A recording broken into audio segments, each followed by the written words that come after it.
तो इलेक्ट्रोकेमिस्ट्री में आज हम लोग गैल्वेनिक सेल में डेल्टा एच से कैलकुलेट करना सीखेंगे। गैल्वेनिक सेल में एक रिडॉक्स रिएक्शन जो हो रहा है उसमें हीट ऑफ रिएक्शन कितना है, या तो जो सेल रिएक्शन है एंडोथर्मिक होगा या तो एक्सोथर्मिक होगा। तो डेल्टा एच रिएक्शन यानी एंथैल्पी का जो चेंज जो रिएक्शन हो रहा है गैल्वेनिक सेल में किस तरह से कैलकुलेट करें उसका फार्मूला एक डिराइव करते हैं हम लोग। देखोगे भाई ध्यान से। और delta H reaction galvanic cell में जो हम लोग कैलकुलेट करेंगे एक पर्टिकुलर केस में जबकि प्रेशर का वैल्यू कांस्टेंट है, यानी प्रेशर जो है वो कांस्टेंट है। तो थोड़ा सा थर्मोडायनेमिक्स है। थर्मोडायनेमिक्स में हम लोग जानते हैं कि कोई भी एक प्रोसेस है, फॉर ए प्रोसेस कोई भी एक प्रोसेस है तो उस प्रोसेस के लिए डीजी जो होता है ये होता है वीडीपी माइनस एसडीटी, है कि नहीं। गिव्स फ्री एनर्जी का जो चेंज होता है वीडीपी माइनस एसडीटी, ये थर्मोडायनेमिक्स से आता है। अब चूंकि प्रेशर कांस्टेंट है तो प्रेशर कांस्टेंट है तो ये वाला जो वैल्यू है डीपी का वैल्यू क्या हो जाएगा, 0। तो इसीलिए अब हम लिख सकते हैं डीजी का वैल्यू कांस्टेंट प्रेशर पर माइनस एसडीटी के बराबर, है कि नहीं। यानी बेसिकली इसको हम लोग लिख सकते हैं चेंज इन गिव्स free energy divide by dt is equal to minus S के बराबर। तो ये किसी प्रोसेस के लिए हुआ। यही अगर कोई एक केमिकल रिएक्शन है, जैसे गैल्वेनिक सेल में रिडॉक्स रिएक्शन हो रहा है, तो उस रिडॉक्स रिएक्शन के लिए जी को डेल्टा जी लिखेंगे, यानी फॉर ए रिएक्शन। किसी एक केमिकल रिएक्शन के लिए जी डेल्टा जी हो जाएगा, यानी D delta G differential of delta G and divide by D T is equal to S जो हो जाएगा वो डेल्टा एस हो जाएगा, यानी बेसिकली हो जाएगा माइनस डेल्टा एस, है कि नहीं। और डेल्टा जी का वैल्यू आपको पता है, चूंकि डेल्टा जी जो होता है एक गैल्वेनिक सेल के लिए minus N F E cell होता है कि नहीं। माइनस एन एफ ई का मतलब क्या, ईएमएफ ऑफ द सेल। अब इस डेल्टा जी के वैल्यू को यहां पर पुट कर दे तो देखोगे सब ध्यान से। तो इसीलिए इस फॉर्मूले को अब लिख सकते हैं delta G minus N F E. N तो कांस्टेंट है, एफ कांस्टेंट है, तो अगर इसको हम लोग डिफरेंशियल लेंगे विथ रिस्पेक्ट टू टेम्परेचर तो एन एफ बाहर निकल जाएगा, यानी minus N F D E upon D T. इस वैल्यू को यहां पर पुट कर दिया, एन एफ को बाहर निकाल दिया, तो अब हमारे पास आया minus N F D upon D t it is equal to minus delta S. यानी basically d upon D t के लिए हमारे पास एक फॉर्मूला आ गया, d E upon D t, यानी change in EMF of the cell, change in EMF of the cell with respect to temperature. इसके लिए क्या फॉर्मूला आया, डेल्टा एस। देखो ये माइनस माइनस क्या हो जाएगा, कैंसिल हो जाएगा, तो delta S divide by N F, है कि नहीं। ये जो डी अपॉन डी टी जो आया, ये डी अपॉन डी टी, इसको हम लोग कहते हैं temperature coefficient, temperature coefficient of EMF of cell, temperature coefficient of EMF of the cell, d divide by D t, यानी change in EMF of the cell with respect to temperature. इसका जो value होता है delta S, delta S क्या, change in entropy divide by N F. ये n क्या, number of mole जो transfer होता है, और एफ फैराडे कांस्टेंट, इसके बराबर होता है। यानी temperature coefficient of EMF of the cell पूछे तो उसके लिए formula delta S upon N F के बराबर। हमें क्या कैलकुलेट करना है, हमें कैलकुलेट करना है डेल्टा एच रिएक्शन। अब ये देखो हम लोग को पता है, क्या पता है कि जो डेल्टा जी होता है इसका फॉर्मूला होता है delta H minus T delta S, है कि नहीं। अब डेल्टा एच हमें कैलकुलेट करना हो, डेल्टा जी पता है, डेल्टा एस वहां से हम पुट कर देंगे। डेल्टा जी क्या होता है, minus N F E, E क्या, EMF of the cell, it is equal to delta H N minus T, delta S का वैल्यू वहां से पुट करेंगे, delta S equal to N F D upon D T. तो लिख सकते हैं minus T N F D upon D T, है कि नहीं, डी अपॉन डी टी। तो यहां से देखो डेल्टा एच का वैल्यू हमारे पास मिल गया। So delta H equal to, ये माइनस है इधर लेते आओ, तो हो गया N F T D E upon D T and minus N F E. यही एंथैल्पी ऑफ रिएक्शन हुआ, हीट ऑफ रिएक्शन हुआ गैल्वेनिक सेल का। इस फार्मूले को याद कर लेना है, कभी कभी फार्मूला ही पूछ देता है। यही फार्मूला डेल्टा एच के लिए कभी कभी डायरेक्टली ही आपको पूछ देगा, तो ये फार्मूला आपको याद कर लेना है। Enthalpy of reaction galvanic cell का डेल्टा एच का वैल्यू क्या आया, एन एफ टी, एन क्या नंबर ऑफ मोल जो कि ट्रांसफर हुआ, एफ क्या Faraday constant, T temperature in kelvin, temperature must always be in kelvin, temperature जो होना चाहिए किस में होना चाहिए, इन केल्विन ऑलवेज। और डी अपॉन डी टी क्या होगा, D upon D T generally यदि इसका वेरिएशन लीनियर है, लीनियर वेरिएशन हो रहा है ईएमएफ ऑफ द सेल का विथ टेम्परेचर, तो इसका अर्थ होता है E2 minus E1 divide by T2 minus T1, यानी D अपॉन डी टी का वैल्यू आप ये पुट कर देंगे। दो टेम्परेचर, दो अलग अलग टेम्परेचर पर ईएमएफ ऑफ द सेल दिया रहेगा, T1 पर E1, T2 पर E2, तो D अपॉन डी टी का वैल्यू ये पुट करोगे E2 minus E1 divide by T2 minus T1। लेकिन ये कब, फॉर लीनियर वेरिएशन। कुछ अगर क्वेश्चन में मेंशन नहीं भी है तो भी मानेंगे कि ईएमएफ ऑफ द सेल है, टेम्परेचर के साथ उसका वेरिएशन लीनियर हो रहा है। So this is for linear variation, है कि नहीं। तो दो अलग अलग टेम्परेचर पर ईएमएफ ऑफ द सेल दिया रहेगा, T1 पर E1, T2 पर E2, तो D अपॉन डी टी का वैल्यू कैसे निकालोगे, E2 minus E1 divide by T2 minus T1, जो कि D अपॉन डी टी का वैल्यू यहाँ पर पुट करोगे F 96,500 coulomb, N number of mole जो इलेक्ट्रॉन का ट्रांसफर होता है, टेम्परेचर जिस टेम्परेचर पर डेल्टा एच पूछता है उसका वैल्यू केल्विन में, तो डेल्टा एच रिएक्शन यानी एंथैल्पी ऑफ रिएक्शन आपको मिल जाएगा, जो कि एक न्यूमेरिकल से हम लोग समझते हैं।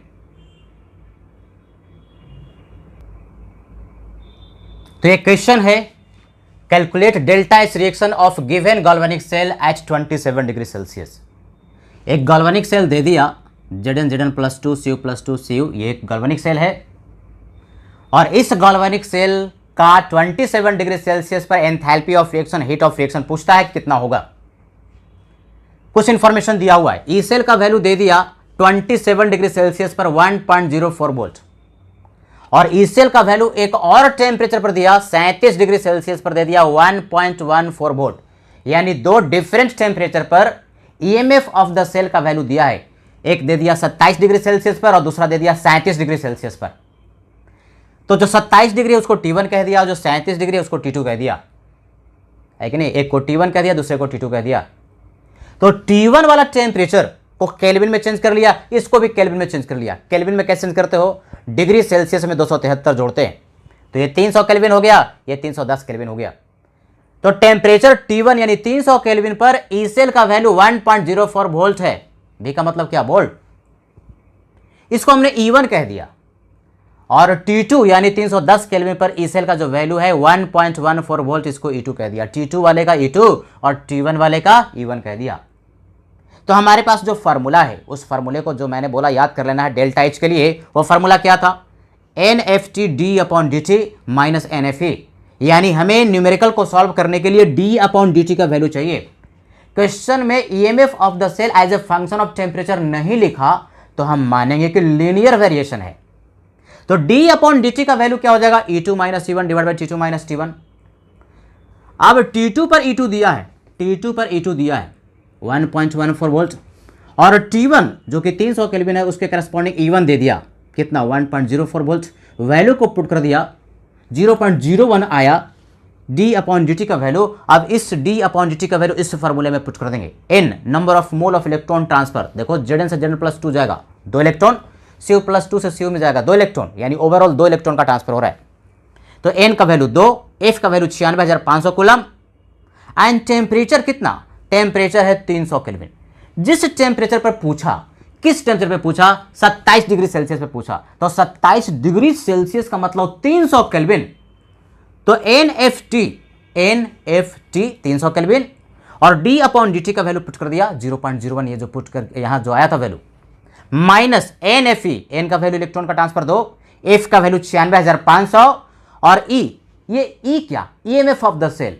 ये EMF of the cell sir दो दिया हुआ है। कौन सा ले? जिस टेम्परेचर पर पूछता है।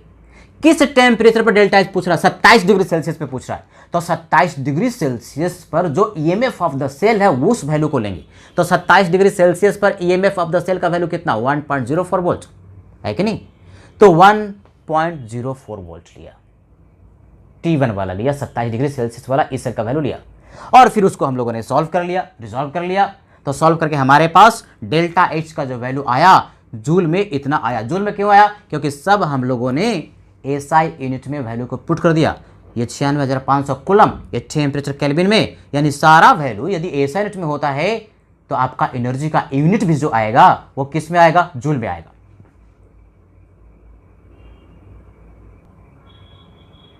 तो इलेक्ट्रोकेमिस्ट्री में अब हम लोग पढ़ते हैं इलेक्ट्रोलिसिस एंड इलेक्ट्रोलिटिक सेल। देखो 3 पार्ट था इलेक्ट्रोकेमिस्ट्री में। पहला था गैल्वेनिक सेल जो कि कंप्लीट हो गया। दूसरा पार्ट है इलेक्ट्रोलिसिस एंड इलेक्ट्रोलिटिक सेल जो कि आज हम लोग शुरू करने वाले हैं। और तीसरा जो पार्ट है वो है कंडक्टेंस। तो दूसरा वाला जो पार्ट है वो हम लोग आज पढ़ेंगे, इलेक्ट्रोलिसिस एंड इलेक्ट्रोलिटिक सेल। ये इलेक्ट्रोलिसिस क्या होता है? इलेक्ट्रोलिसिस का मतलब यह इलेक्ट्रोलाइट का टूटना उसके आयंस में, यानी कोई भी एक इलेक्ट्रोलाइट है उसको आयंस में तोड़ दिया गया। जैसे NaCl है तो NaCl को तोड़ दिया गया Na+ और Cl- में। अब ये जो आयंस है इलेक्ट्रोलाइट का Na+ और Cl- वो रिस्पेक्टिव इलेक्ट्रोड पर यानी एनोड या कैथोड पर जाकर के डिपॉजिट हो जाता है। किसके हेल्प से? एक्सटर्नल करंट के हेल्प से, यानी कि बाहर से करंट भेजा जाता है, इलेक्ट्रोलाइट को उसके आयंस में तोड़ा जाता है और वो आयंस जो है इलेक्ट्रोड पर, इलेक्ट्रोड क्या होता है? एनोड और कैथोड, उस पर जाकर के डिपॉजिट हो जाता है। तो पूरे प्रोसेस को कहते हैं electrolysis. Electrolysis is a process in which an electrolyte is decomposed into its ions and ions are subsequently deposited at respective electrode with help of external current, यानी बाहर के करंट से, बैटरी के हेल्प से ये आयंस को deposit करवाया जाता है रिस्पेक्टिव इलेक्ट्रोड पर। तो इस पूरे प्रोसेस को कहते हैं इलेक्ट्रोलिसिस। और इलेक्ट्रोलिसिस में जो प्रोसेस होता है, रिडॉक्स रिएक्शन होता है, वो जबरदस्ती करवाया जाता है, फोर्स्ड होता है, स्पॉन्टेनियस नहीं होता। ये पहले लेक्चर में हम लोगों ने पढ़ा था। गैल्वेनिक सेल में स्पॉन्टेनियस रिडॉक्स रिएक्शन होता है और केमिकल एनर्जी का कन्वर्जन इलेक्ट्रिकल में होता है। यहां मामला उल्टा है, रिडॉक्स रिएक्शन यहां पर भी होगा लेकिन फोर्स्ड होगा, स्पॉन्टेनियस नहीं होगा।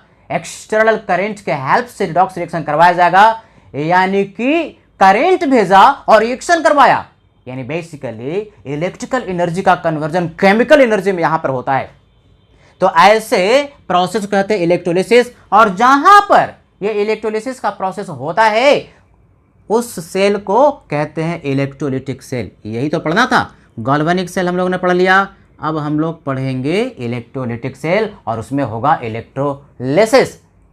तो एक एग्जांपल से हम लोग समझते हैं इलेक्ट्रोलिसिस किस तरह से होता है। तो इलेक्ट्रोलिसिस का एक सिंपल एग्जांपल यहां पर हम लोग ले रहे हैं। NaCl लिया, मोल्टेन है या फ्यूज्ड है। ये मोल्टेन का अर्थ क्या होता है? मोल्टेन का मतलब NaCl अपने प्योर लिक्विड स्टेट में है, उसमें पानी मिला हुआ नहीं है, एक्वस नहीं है, बल्कि प्योर NaCl लिक्विड स्टेट में है। तो NaCl प्योर लिक्विड स्टेट में है तो उसमें दो ही तरह का आयन होगा, एक Na+ होगा, दूसरा Cl-। तो मोल्टेन कहो, फ्यूज्ड कहो, दोनों में कोई फर्क नहीं। कोई एक सब्सटेंस है और उसका प्योर लिक्विड फॉर्म में लेते हैं तो उसको फ्यूज्ड या मोल्टेन कहते हैं, उसमें पानी मिला हुआ नहीं रहता। तो NaCl हम लोगों ने लिया और उसके आयंस में तोड़ दिया गया है। किसमें? Na+ और Cl- में। पूरा सेटअप देखो, 2 इलेक्ट्रोड हमने लिया है और दोनों इलेक्ट्रोड जो है प्लैटिनम का है, ये प्लैटिनम है। और राइट हैंड साइड वाला जो इलेक्ट्रोड है ये भी क्या है? प्लैटिनम। प्लैटिनम ऐसा इलेक्ट्रोड होता है जो कि रिएक्शन में पार्टिसिपेट नहीं करता, इनर्ट इलेक्ट्रोड होता है। तो 2 इलेक्ट्रोड लिया, बीच में NaCl मोल्टेन लिया, फ्यूज्ड लिया, जिसमें कि प्योर NaCl लिक्विड के फॉर्म में है, उसमें दो ही तरह का आयन होगा, Na+ और Cl-। और एक्सटर्नली ये जो तुम्हारे पास इलेक्ट्रोड है प्लैटिनम का, उसको बैटरी से कनेक्ट कर दिया। ये बैटरी है जिसका कि पॉजिटिव टर्मिनल जो है इस इलेक्ट्रोड से अटैच कर दिया और निगेटिव जो टर्मिनल है दूसरा वाला इलेक्ट्रोड से अटैच कर दिया, है कि नहीं।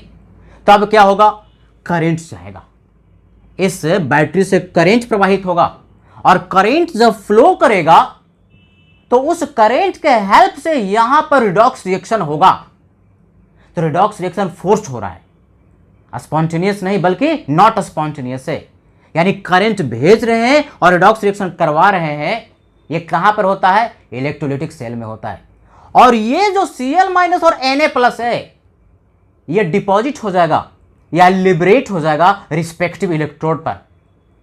अगर कोई सॉलिड डिपॉजिट होता है तो उसको कहते हैं डिपॉजिट हुआ, और गैस जब डिपॉजिट होता है तो डिपॉजिट नहीं बल्कि कहते हैं लिबरेट हो गया।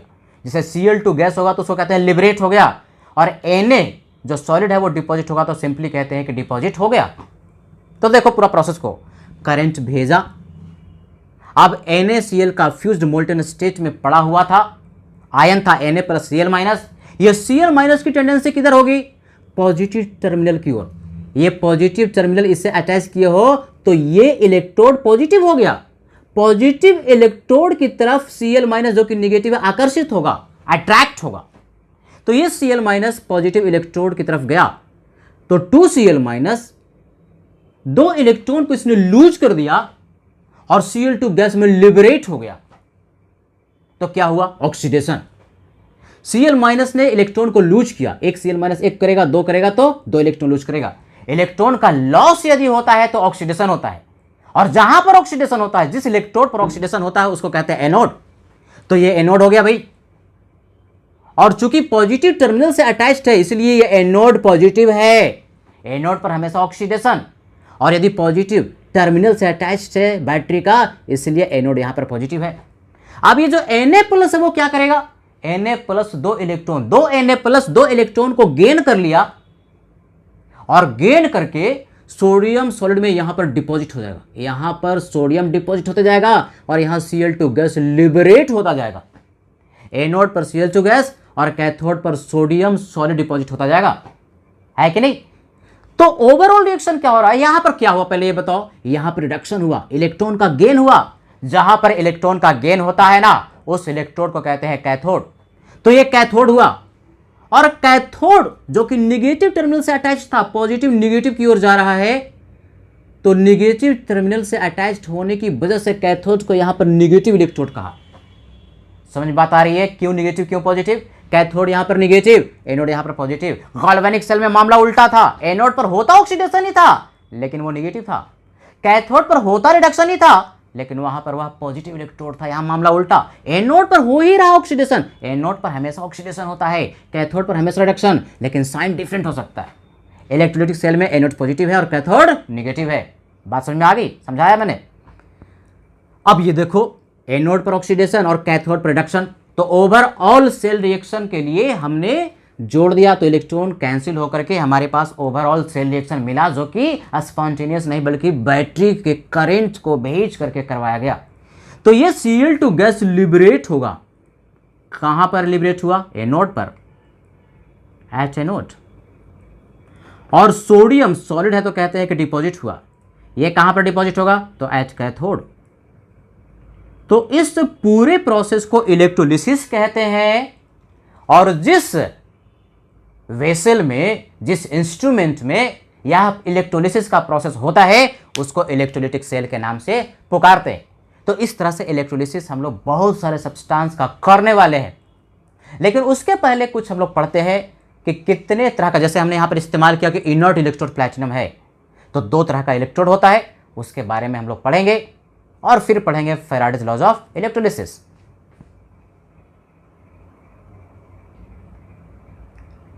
तो देखो, दो तरह का इलेक्ट्रोड होता है, एक इलेक्ट्रोड जो रिएक्शन में पार्टिसिपेट करता है और दूसरा जो रिएक्शन में पार्टिसिपेट नहीं करता।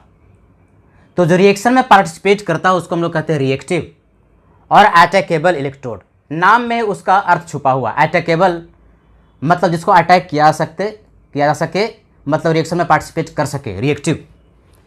तो रिएक्टिव या अटैकेबल इलेक्ट्रोड जैसे जिंक हो गया, कॉपर हो गया, वो रिएक्शन में पार्टिसिपेट करता है।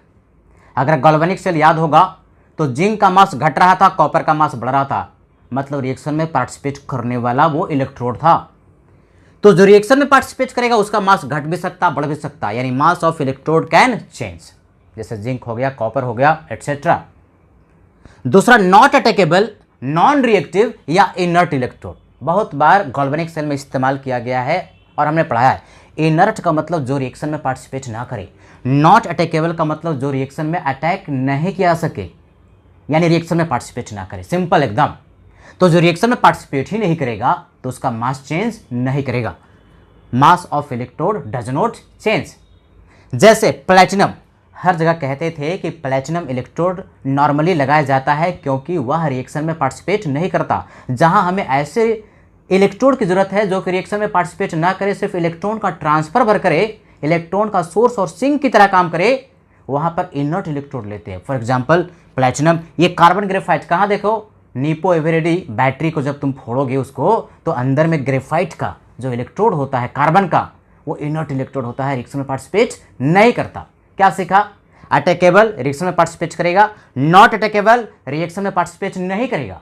अटैकेबल का मास चेंज करेगा, नॉट अटैकेबल का मास चेंज नहीं करेगा। दो तरह का इलेक्ट्रोड होता है जिसका कि इस्तेमाल हम लोग आने वाले क्लास में करेंगे। तो आप लोग पढ़ते हैं फैराडेज लॉज ऑफ इलेक्ट्रोलिसिस। ये जो इलेक्ट्रोलिसिस होता है तो उसमें जो सब्सटेंस वो डिपॉजिट होता है या तो कैथोड पर या तो एनोड पर। जैसे NaCl वाला में Cl2 गैस लिबरेट हो रहा था एनोड पर और सोडियम सॉलिड डिपॉजिट हो रहा था कैथोड पर। तो कोई भी एक गैस जो कि लिबरेट हो रहा है या सॉलिड जो कि इलेक्ट्रोड पर डिपॉजिट हो रहा है, उसका कितना अमाउंट डिपॉजिट हो रहा है उसके लिए दो लॉ है, जिसमें कि पहला लॉ हम पुकारते हैं फैराडेज लॉज ऑफ इलेक्ट्रोलिसिस। दो लॉ है जिसमें कि पहला लॉ है जो है फर्स्ट लॉ ऑफ इलेक्ट्रोलिसिस, जिसको फैराडेज फर्स्ट लॉ कहते हैं, वो ये है कि कोई भी सब्सटेंस जो डिपॉजिट हो रहा है, ध्यान सुनेगा, कोई भी सब्सटेंस जो डिपॉजिट हो रहा है उसका जो मास ग्राम में होगा, उसका जो मास ग्राम में होगा डायरेक्टली प्रोपोर्शनल होगा जितना चार्ज उस सॉल्यूशन में पास करवाया जाएगा। यानी कि mass of substance deposited at an electrode is directly proportional to amount of charge passed through electrolytic solution. ये W क्या? मास से, जैसे सोडियम का मास हो गया, क्लोरीन का मास हो गया, जो भी सॉलिड या गैस जो डिपॉजिट हो रहा है उसका मास ग्राम में डायरेक्टली प्रोपोर्शनल होता है जितना अमाउंट चार्ज का कूलम में पास किया गया। W directly proportional to amount of charge, Q का मतलब चार्ज, किसमें? कूलम में। W मास उस सब्सटेंस का जो डिपॉजिट हो रहा है, किसमें? ग्राम में। यूनिट भी सही होना चाहिए। Q क्या होता है? जो चार्ज होता है वो I गुने T होता है। I क्या? I जो है वो करंट है एम्पियर में और T क्या? टाइम है सेकेंड में। यानी Q को हम लिख सकते हैं IT, है ना? सबको पता है ये Q क्या होता है? I गुने T। I क्या? करंट है, किसमें? एम्पियर में। और T क्या? टाइम है, किसमें? सेकेंड में। तो Q को लिख सकते हैं IT, यानी W is directly proportional to IT। तो एक प्रोपोर्शनैलिटी कांस्टेंट मिल जाता है जिसको Z कहते हैं। हाँ, यानी हमारे पास एक बड़ा महत्वपूर्ण फार्मूला मिल गया W के लिए। मास जिस सब्सटेंस का डिपॉजिट करेगा ग्राम में, it is equal to ZIT, जो कि Z एक प्रोपोर्शनैलिटी कांस्टेंट है, उसको एक नाम से पुकारते हैं इलेक्ट्रोकेमिकल इक्विवेलेंट। अलग अलग सब्सटेंस के लिए Z का वैल्यू अलग अलग होता है। जैसे कॉपर के लिए अलग होगा, एल्युमिनियम के लिए अलग होगा, ऑक्सीजन के लिए अलग होगा, Cl2 के लिए अलग होगा, यानी अलग अलग सब्सटेंस के लिए इस Z का वैल्यू अलग अलग होता है। एक प्रोपोर्शनैलिटी कांस्टेंट है जिसको कि एक नाम से पुकारते हैं इलेक्ट्रोकेमिकल इक्विवेलेंट। Electrochemical equivalent. तो W के लिए हमारे पास फॉर्मूला आ गया ZIT, है कि नहीं?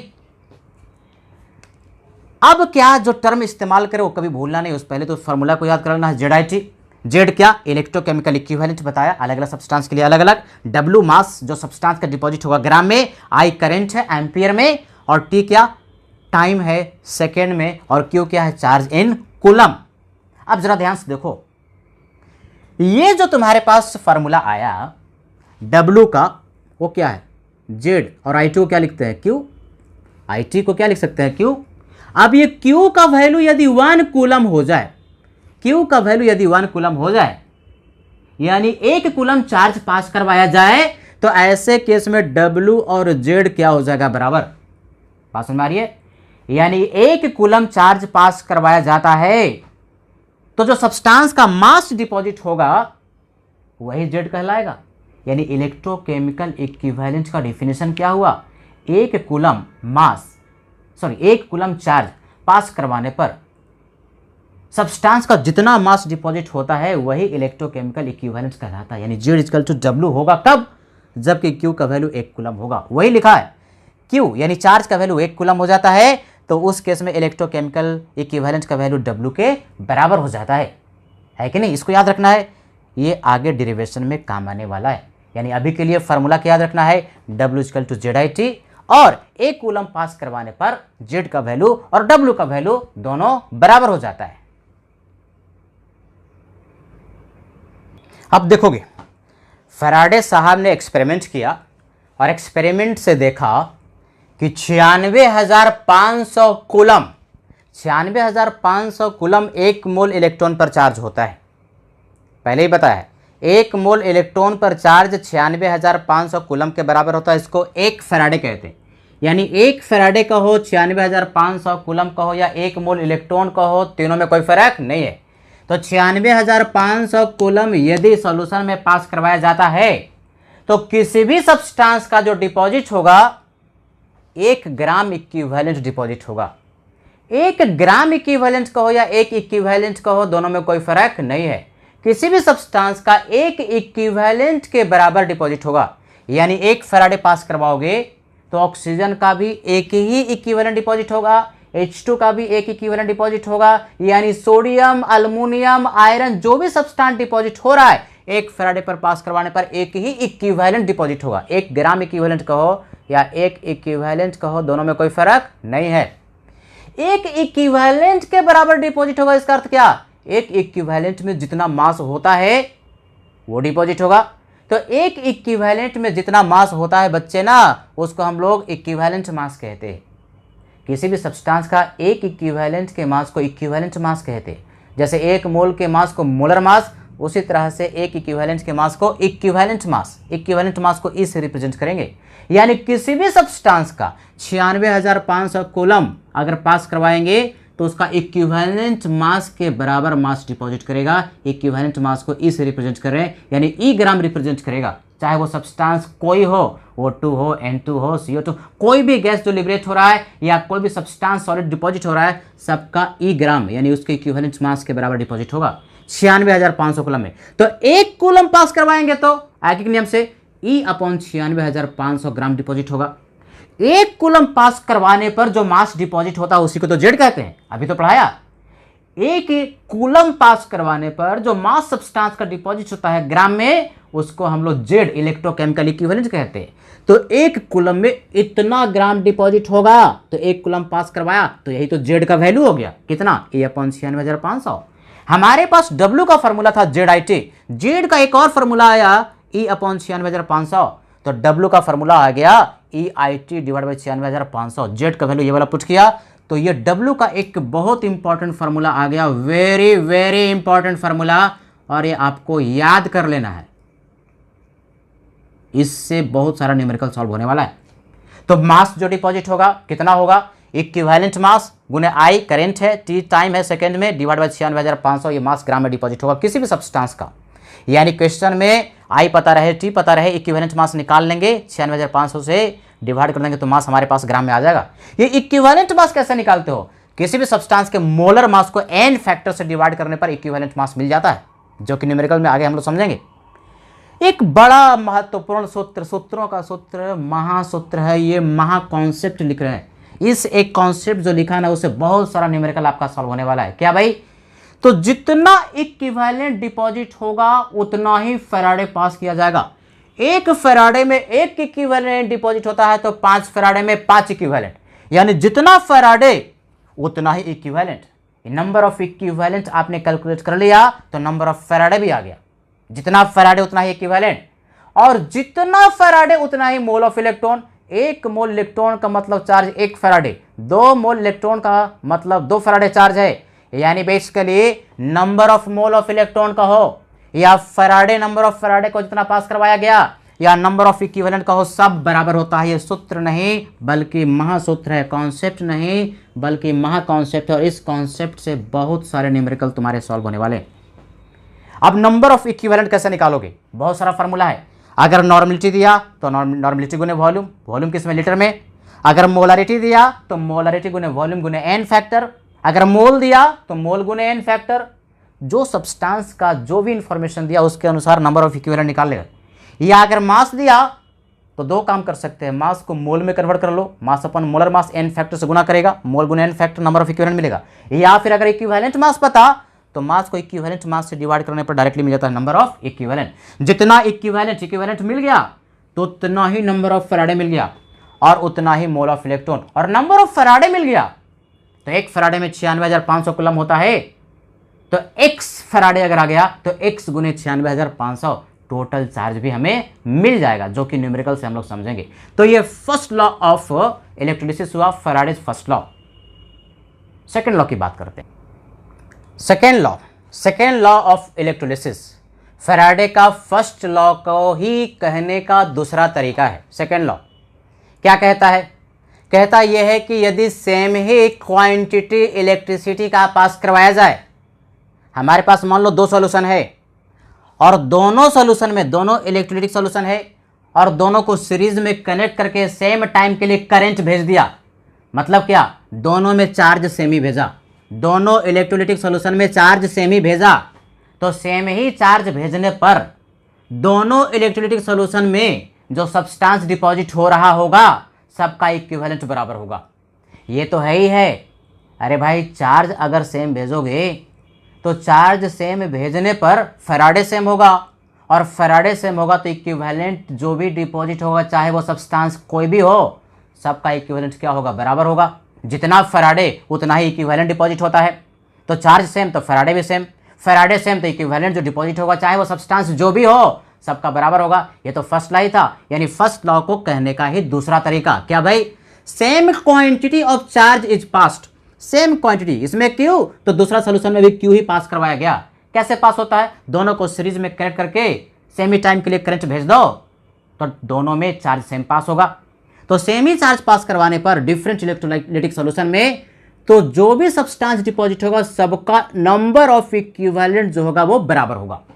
यानी मान लो इस सॉल्यूशन में कोई सब्सटेंस डिपॉजिट हुआ जिसका कि मास W1 था और इस सॉल्यूशन में जो डिपॉजिट हुआ उसका मास W2 है, तो नंबर ऑफ इक्विवेलेंट कैसे निकालते हो? Mass upon equivalent mass, mass upon equivalent mass. तो पहला वाला सब्सटेंस का इक्विवेलेंट मास E1, दूसरा वाला का इक्विवेलेंट मास E2। तो number of equivalent W upon E, पहला के लिए 1 1, दूसरा के लिए 2 2। तो कहता है कि सेम ही चार्ज अगर पास करवाएंगे तो दोनों जो सब्सटेंस डिपॉजिट होगा उसका इक्विवेलेंट दोनों बराबर होगा। ये वाला और ये वाला बराबर, यानी W1 अपॉन E1 पहले में इक्विवेलेंट और दूसरा सब्सटेंस का equivalent W2 divide by E2। जो भी सब्सटेंस डिपॉजिट हो रहा होगा दोनों का इक्विवेलेंट, या 3 सब्सटेंस है तो तीनों का 4 है तो 4 का, सबका इक्विवेलेंट क्या होगा? बराबर। ये सूत्र नहीं, ये भी महासूत्र है। तो इसको रीअरेंज करके लिखो, यानी मास का रेशियो इक्विवेलेंट मास के रेशियो के बराबर, W1 upon W2 E1 upon E2 के बराबर, W1 अपॉन W, इसी को रीअरेंज कर दिया तो E1 अपॉन E2 के बराबर। यानी मास का रेशियो जो डिपॉजिट होगा सेम चार्ज पास करवाने पर वो उसके इक्विवेलेंट रेशियो के बराबर होगा। और इक्विवेलेंट रेशियो, ये जो इक्विवेलेंट मास के बराबर होगा, ये इक्विवेलेंट मास और जेड में क्या रिलेशनशिप था? अभी तो पढ़े कि Z equal to E upon 96,500, यानी Z directly proportional to E। यानी इक्विवेलेंट मास का रेशियो और इलेक्ट्रोकेमिकल इक्विवेलेंट का रेशियो क्या होगा? बराबर। E1 upon E2 Z1 upon Z2 के बराबर। क्या समझा? सेम चार्ज पास करवाने पर अलग अलग इलेक्ट्रोलिटिक सॉल्यूशन में जो भी सब्सटेंस डिपॉजिट हो रहा होगा सबका इक्विवेलेंट बराबर होगा, या इक्विवेलेंट मास का रेशियो जो होगा वो मास के रेशियो के बराबर होगा। मास का रेशियो इक्विवेलेंट मास के रेशियो के बराबर, या मास का रेशियो उनके इलेक्ट्रोकेमिकल इक्विवेलेंट के रेशियो के बराबर होगा। तो ये थ्योरी हुआ फर्स्ट लॉ और सेकेंड लॉ। इस पर न्यूमेरिकल्स बहुत ज़्यादा पूछता है, जो कि अगले लेक्चर में हम लोग काफ़ी सारा फर्स्ट लॉ और सेकेंड लॉ पर न्यूमेरिकल करेंगे। आज के लिए इतना ही।